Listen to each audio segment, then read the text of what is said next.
সুপ্রিয় দর্শক শ্রোতা, এ কথা তো আমরা সবাই জানি যে এই পৃথিবীতে জন্ম নেওয়া প্রত্যেকটি মানুষ মরণশীল, অর্থাৎ তাকে একদিন না একদিন মারা যেতেই হবে। কিন্তু আপনি জানেন যে মৃত্যুর 24 ঘন্টা পর আত্মা তার ঘরে ফিরে কেন আসে এবং সে কতদিন পর্যন্ত তার ঘরে থাকে? যদি আপনি না জেনে থাকেন তাহলে আজকের এই ভিডিওটি আপনাদের জন্য। এবং আপনাদের বলে রাখি, এই সমস্ত প্রশ্নের উত্তর গরুড় পুরাণে বিস্তারিতভাবে বর্ণনা দেওয়া রয়েছে। তাহলে চলুন আমরা জেনে নিই যে 24 ঘন্টা পরে আত্মা কেন তার বাড়িতে ফিরে আসে। নমস্কার সুপ্রিয় দর্শক বন্ধুরা, রায়কিশোরী দীপা এই চ্যানেলের নতুন একটি ভিডিওতে আপনাদের সকলকে সুস্বাগতম। আপনাদের সকলের কাছে একটি ছোট্ট অনুরোধ, আপনারা যদি এই চ্যানেলের নতুন দর্শক হন তবে চ্যানেলটিকে সাবস্ক্রাইব করতে ভুলবেন না। বন্ধুরা, গরুড় পুরাণে বলা হয়েছে যে যখন কারোর মৃত্যু হয়ে যায় তখন যমরাজের দূত তার আত্মাকে তাদের সাথে যমলোকে নিয়ে যান। সেখানে তার পাপ ও পুণ্যের হিসাব করা হয় এবং তারপর 24 ঘন্টার মধ্যে যমদূত ওই মানুষের আত্মাকে তার ঘরে রেখে যান। যমদূতের দ্বারা ছেড়ে যাওয়ার কারণে ওই আত্মা পরিজনদের চারিপাশে বিচরণ করতে থাকে। সে তার আত্মীয় পরিজনদের ডাকতেও থাকে, কিন্তু তার বলা কথা বা আওয়াজ কেউই শুনতে পারে না। এই দেখে মৃত ব্যক্তির আত্মা বিচলিত হয়ে যায় এবং জোরে জোরে চিৎকার করতে থাকে। তার আওয়াজ কেউই শুনতে পায় না। আত্মা তার মৃত শরীরে প্রবেশ করারও চেষ্টা করে, কিন্তু যমদূতের পাশে বেঁধে থাকার কারণে সে মৃত শরীরে প্রবেশ করতে পারে না। এছাড়াও গরুড় পুরাণে বলা হয়েছে যে কারোর মৃত্যু হয়ে গেলে যখন তার পরিজনেরা শোক লাভ করতে থাকেন তখন সেই দৃশ্য দেখে মৃত আত্মার কষ্ট হয় এবং সেও কান্না করতে থাকে, কিন্তু যে কিছু করতে অসমর্থ হয় এবং নিরুপায় হয়ে তার জীবনকালে করা কর্মগুলিকে ভেবে সে ভাবুক হয়ে ওঠে। গরুড় পুরাণ অনুযায়ী যখন যমদূত মৃত আত্মাকে তার পরিজনদের মধ্যে ছেড়ে চলে যান তখন সে মৃত আত্মার কোনো শক্তিই থাকে না যাতে করে সে যমলোকে আবার ফিরে যেতে পারে।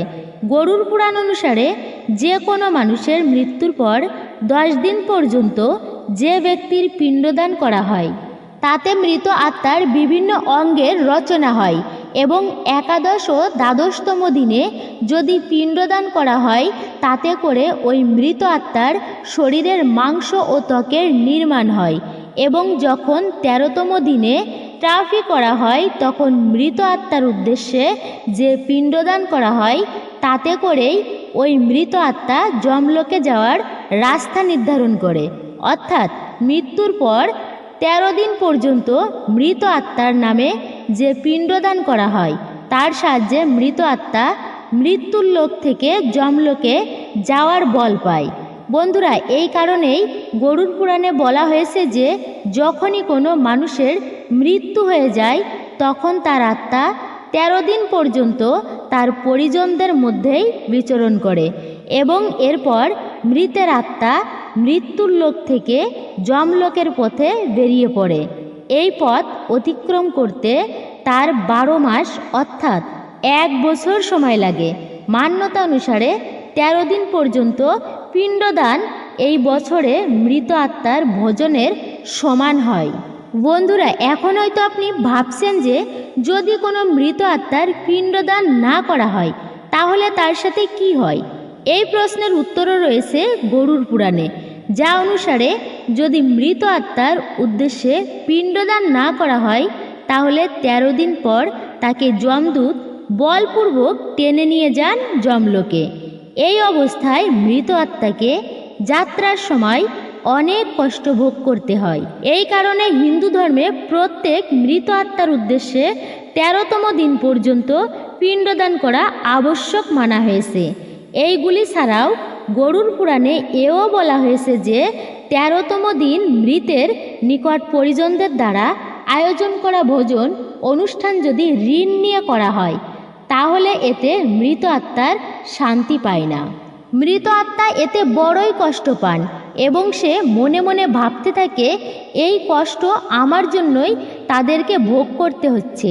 সাথে গরুড় পুরাণে এও বলা হয়েছে যে মানুষ জীবিত অবস্থায় পুণ্যকর্ম করে তাকে যমদূত মৃত্যুর 13 দিন পর নিজের সাথে যমলোকে নিয়ে আসেন এবং এমন পুণ্য আত্মাকে মৃত্যুলোকে থেকে যমলোকে নিয়ে আসার পথে কোনো প্রকার কষ্ট ভোগ করতে হয় না।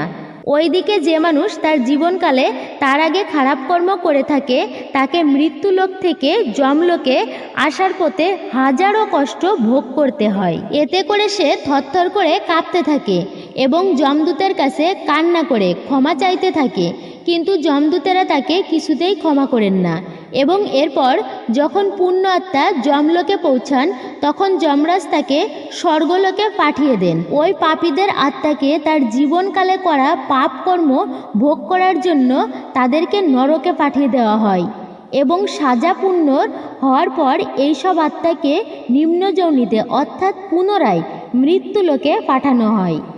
তাহলে বন্ধুরা, আশা করছি আপনারা এই প্রশ্নের উত্তর পেয়ে গেছেন যে মৃত্যুর 24 ঘন্টা পর কেন মৃত আত্মাকে তার পরিজনদের কাছে ফিরে আসতে হয়। এত সময় আমরা জানলাম মৃত্যুর পর আত্মা 24 ঘন্টার মধ্যে কেন ফিরে আসে। এবার আসুন তাহলে জেনে নিই আত্মা কি। মানুষের আত্মা অনাদি, অনন্তপূর্ণ ও অনন্ত, এবং মৃত্যু হলো সেই আত্মার কেন্দ্র পরিবর্তন বা দেহ থেকে দেহান্তরে। অমর। আমাদের বর্তমান নির্ধারিত হয় অতীতের কর্ম দ্বারা এবং ভবিষ্যৎ নিরূপিত হয় বর্তমান কর্মের দ্বারা। বারবার জন্ম ও বারবার মৃত্যুর এই চক্রে আত্মা কখনো বিকশিত হয়, কখনো বা সংকুচিত হয়। কিন্তু এখানে তাহলে আরেকটা প্রশ্ন, প্রচণ্ড ঝড়ের মুখে ছোট্ট নৌকা যেমন একবার ঢেউয়ের উপচে ওঠে আবার পরবর্তী প্রকাণ্ড তরঙ্গে ভেতরে গিয়ে পড়ে, আত্মা সেই রকম সৎ ও অসৎ কর্মের একান্ত বশবর্তী হয়ে বারবার উপচে আর পড়ছে। আত্মা কি মৃত্যু প্রবাহিত প্রচণ্ড গর্জনশীল অদম্য কার্যহারণ স্রোতের দুর্বল অসহায়ের মতো কেবলই এদিক ওদিক তাড়িত হচ্ছে। আত্মা কি ছোট্ট একটা পোকার মতো কার্যকারণ চক্রের নিচেই পড়ে আছে, যেই চক্র সামনে যা কিছু পায় তাকেই চূর্ণ করে এগিয়ে চলে। বিধবার অশ্রুর দিকে চায় না, অনাথ শিশুর ক্রন্দনধ্বনি শোনে না। একথা ভাবলে মন দমে যায়, কিন্তু প্রাকৃতিক নিয়মিত এই। তবে কি কোনো আশা নেই? পরিত্রাণের কোনো পথ নেই? মানুষের হতাশ হৃদয়ের অন্তরস্থল থেকে এই কান্না উঠতে লাগলো। সেই কান্নার শব্দ করুণাময় সিংহের কাছে গিয়ে পৌঁছালো।